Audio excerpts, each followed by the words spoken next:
Hey guys, it's Kiara, and we're finally ready to jump into Illustrator. Pretty exciting. So, let's actually just get right to it. So, we'll go to Illustrator, we'll go to File, New, and we're going to do 1000 pixels by 1000 pixels. We're going to do CMYK because this logo might be printed. It's not only going to be on the web. And we're going to call it Ski World. Number of artboards 1, we can always change that later, and we don't have a need for bleed right now. So, click OK. So here's our magical artboard where all the magic is going to happen. So let's start very simple. We have all these reference photos on Adobe Bridge because when we're designers, we often see work from other people or we're inspired by something else. And sometimes we have this urge, and it's very common, to start taking the type of designs that we want to create on our own or as a hobby or just for side projects and starting to insert them into client work. So a great example would be maybe that you see a hand lettering artist create this beautiful illustration of some kind of typography phrase, right? Maybe it's like, as this example, go outside and explore. It's very beautiful, it's very handwritten, and maybe we're inspired by this and we really want to do this, so for our next client, we do exactly this. But in most case scenarios, that's just us trying to explore ourselves and explore more techniques as opposed to providing a profound solution for the client. So again, these reference photos are going to be your guide. They're going to show you what you can and shouldn't do. Because in this case, hand lettering isn't going to help the artist. Maybe any type of just silhouettes aren't going to help the artist. Maybe just because I saw some Google material designs and I like their color palettes doesn't mean I'm going to use yellow, blue, and red, specifically from Google, into this logo design. It's very compelling too sometimes because we want to do all these things, all these designs. We feel like we don't have enough time, so we start doing it in our client work. But that's not the way to approach these problems, especially if you're going to be doing case studies from your work and explaining to other people and potential clients why you made these specific decisions. Explaining to a potential client why you chose some specific arbitrary colors that have nothing to do with the brand and they probably see through it is just not going to make your work that strong. So keep fairly tight to your reference images. Don't stray away too much. Of course, if you have another idea, if you have more reference images, always feel free to put them in. But don't go wandering outside, exploring different design styles and different color palettes that might have nothing to do with your logo. Keep it simple. So in this case, we're going to start diving in one by one and extracting the elements we love most, and then using those elements to create a logo. So I'm going to do a very brief example. So I really like this photo. So we have it in Photoshop. And let's just highlight this, edit, copy, and we'll throw it into Illustrator. And we can just copy it again from Bridge. That was just the long route. And we're just going to keep a document in Photoshop just so I see which photos I chose. And this technique usually works if you have up to 100 photos. In this case, it's not very necessary. But in Adobe Illustrator, we copy the photo, and this photo is going to be converted from RGB to CMYK automatically because our color space in Adobe Illustrator, if you go to File, Document Color Mode, it's going to be CMYK, right? And that's what we need. Unless this logo is only going to be exclusively used on the web, which it's very rare that it happens, stick with CMYK. So in this case, we really like the color palette. We like the golden colors. We like the mist it kind of gives off. There's a reddish hue to it, so it's not entirely just yellow. And then it contrasts with this white and black. And it looks very solid and very nice. So just down below, I'm going to put down 2 circles. And this is just arbitrary, so I can use it for reference later. And I'm going to sample these colors. So I really like this color. We have a darker shade we can use, which would be somewhere around here. Let's get a sample of this white, even though it's a bit grayish. So let's just actually keep like at this brownish level. And let's do one more. And just sample the black, right? And then we can actually just shift this over. Got another one. And let's sample somewhere in the mid-range here. That's perfect. And logo designers aren't the only ones that use this type of process. Let's say you're creating some kind of fire effect for a film, right? Something you'd see in a Marvel movie. More often than not, they actually go on set and take pictures of fire, debris, and smoke so that when they go to work, they have some kind of footage to reference. So that way they're not just blindly choosing colors, and that they memorized each exact color palette and how that specific color of bright yellow turns into this dark gray billowy smoke. They take photos. That way they have something to reference in the future. And that's exactly what we're doing. We're not going to be making up color palettes. We're not just going to be choosing colors out of the blue, but we're going to see what works from this photography medium and applying it to our own designs. This is pretty much what I would call being inspired, right? We're not directly copying, but we're learning from another medium. So let's continue on. We got a great color palette here. So let's see what else we can do. So again, we have this gray color palette here. Now I'm going to throw that in as well. And I want to see how these colors are going to look. So I'm going to select these 5 circles. I'm going to align them together. Right, just so they're nicely distributed. Let's move them down. Command C, Command V. And we'll put them over here. So let's sample these colors. So I really like this orange. Then it progresses to get slightly darker with the red. Got an even more interesting tone here as it kind of gets rosy. And then we entirely just get dark. So again, lots of blacks. And we kind of get a sprinkle of blue here. Again, very interesting color palettes. So let's continue on. We have this mountain, for example, right? And even though the color palette doesn't stand out that much, I kind of like how the mountain is just isolated. It's there, you see it, it's not being interrupted by any other element. Because in this case, you don't really see the mountains. You know that there are mountains, but you don't just see one powerful image of one singular mountain. Same applies here, but again, there's kind of 2 peaks. But this case, it's actually more stereotypical when you think of a mountain. So I'm just going to see if I can grab some kind of element from here. So let's just build a quick pyramid. And in this case, because there's a light hitting it right in the center, I'm going to draw half of it in white. Or almost, yeah. I'm going to bring that down. Command C, Command F. And I'm going to transform it, reflect it, and vertically. And we're going to make this white. Doesn't look so good. Let's make that black. And let's take this color and brighten it up a bit. Right, so we almost see that we just took this aspect of a mountain and we kind of redrew it here. It doesn't look too great, kind of reminds me of a paper airplane. I still kind of see depth in this photo. So then we also have the moon above. So I'm just going to add an element here. But again, kind of looks like a pyramid. So maybe we should go back to these photos and see how 2 mountain peaks makes it look less like a pyramid. But it's something to keep in mind. Also, maybe a smaller moon. So let's continue on. What else do we have?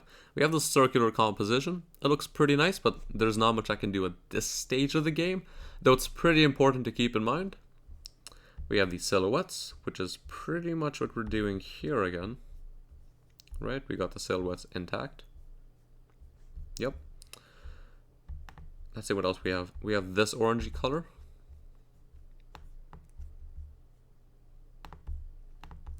So I'm going to put that in right next to the color palette again. And it actually fits perfectly in size. What luck. And let's take, again, color little circles and bring them over. Let's put this behind. And let's sample these colors. So we got a yellow. We got a nice kind of orangey look. Again with a red. And again, these colors are converted to CMYK, so they're a bit dull, but we still see the effect.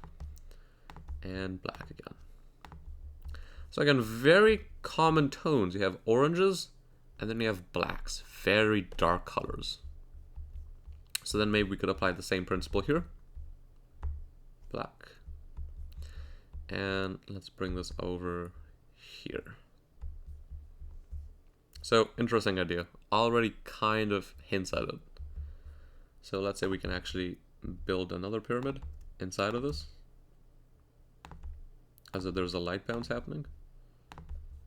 And let's make this orange. And I'm just gonna readjust it.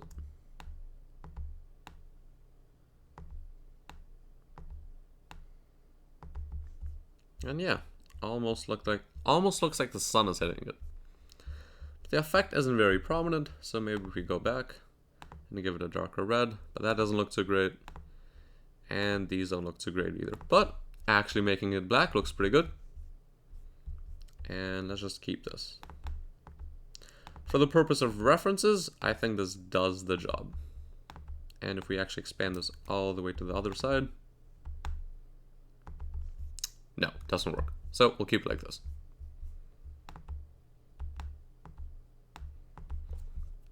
So we have that first reference. So let's continue on. So we have the pins, and the pins was actually an idea that was going in the back of my head when we were on Pinterest, coincidentally. So let's see if we can grab an image of the pin somewhere. So a pin usually, in the way Google Pins usually work, Google Pins. Let's find an icon. And these are the usual typical pins we see on Google Maps, right? We also have a flag design, which could be an interesting idea, but it reminds me way too much of bookmarks. But these type of pin ideas are they're stereotypical, right? If you show this to a potential user on a mobile app, they're instantly going to think of location. So we're going to try to recreate something like this in Illustrator, but all these are either too rounded to me or really stretched out, so we're going to make our own. Especially these, if we take it and really compress it into a very small icon, the very bottom edge might be completely lost just because it ends on a very sharp point. So we're going to make our own. So back to Illustrator, we're going to open up the pin just so that we remember that we actually designed it. Let's open it up. Let's go to Edit, Copy, and paste it in. And let's paste it in right below. And if you're wondering why I'm not using the artboard, it's just a long habit I've developed. I usually only use the artboard for final designs or something I'm ready to actually save on and progress or maybe show to some friends. And outside the artboard is where I do most of my designing. This is why I usually don't care about the size of the artboard. So the pins. So a pin is going to start off with a circle.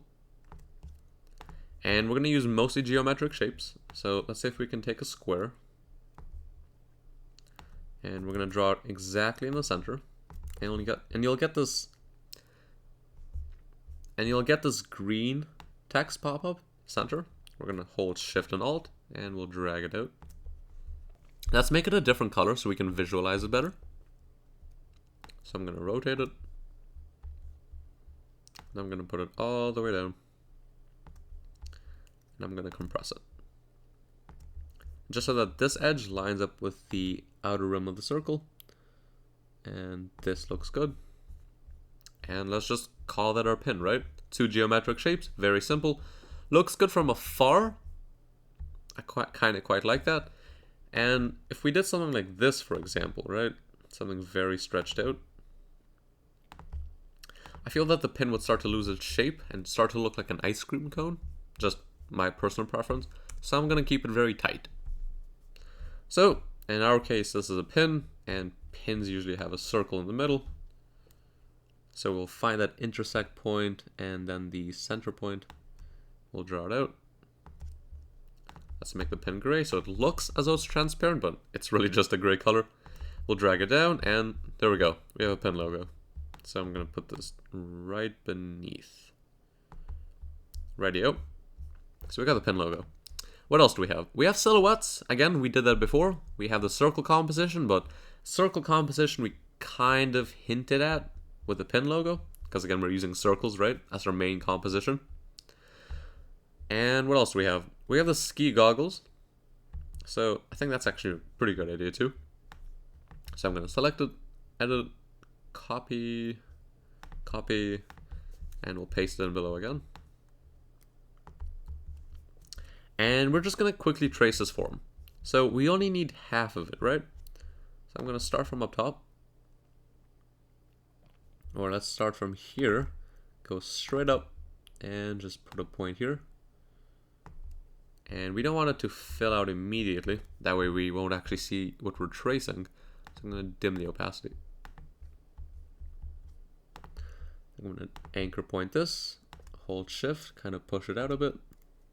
And in this case, the edges is a bit too sharp. So I'm going to see if I can do this in one smooth anchor point. And indeed I can. I'm going to bring this down over here. I cannot, so I'm just going to do something simpler. Bring this down. Curve it up. Again, we have the exact same mistake. We have to dim the opacity. And then we're just going to curve it up again. So, nothing complicated, very simple form. And let's just bring it up again. And let's just sample a cool color. In this case, it's orange. And we'll bring it out. Not a fan of this sharp edge that I accidentally created. So I'm going to pull it out a bit. Maybe give this some more breathing room. And then we'll copy and paste, transform, reflect, vertical, and bring it out.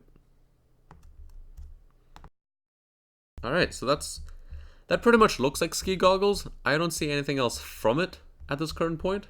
So I'm just going to bring it up. And pretty much that's it. So we have a mounting composition, like we said before in the last video. We have this pin idea, and we also have goggles idea. And the goggles idea might work, because if we put a mountain right here, right? So let's actually quickly test that. And we're going to use gray color just because I don't want to cut shapes from this logo and having to Command Z, Command Z, Command Z to go backwards. I'm just going to use the background color as if I'm cutting it out. So it's an optical illusion. So I'm going to bring this all the way up here, bring this down, and let's see what we have. So it sort of looks more like a mountain now and less like ski goggles, but we could still sell the idea perhaps. But the problem would arise if we have multiple mountain ranges. It doesn't look like ski goggles anymore. But it would kind of still look like a good shape or form, especially if we put like Ski World here, like a license plate. If anything, it would be a good merchandise sticker, or maybe a good just in general sticker. But I don't think it's going to work as composition if we decide to put a mountain range in here. But either way, it is an idea. So with that all being said, we pretty much have an established direction now. We're following reference pretty heavily. But the only thing that we didn't mention is typefaces, and we'll do that later once we have a logo established, but the same principle applies to it. And you can actually see how easy it is to design logos, right? We already have some composition, we already have some basic forms lined up, and all we've done is just found some amazing references and worked from it. When you have a purpose when you're designing something, things get much, much easier. So in the next lesson, we'll start actually finishing up the logo, then we'll start proofing it, hopefully using some artboards, maybe some more techniques, and then we'll finish it up by doing the typefaces. So I'll see you in the next lesson.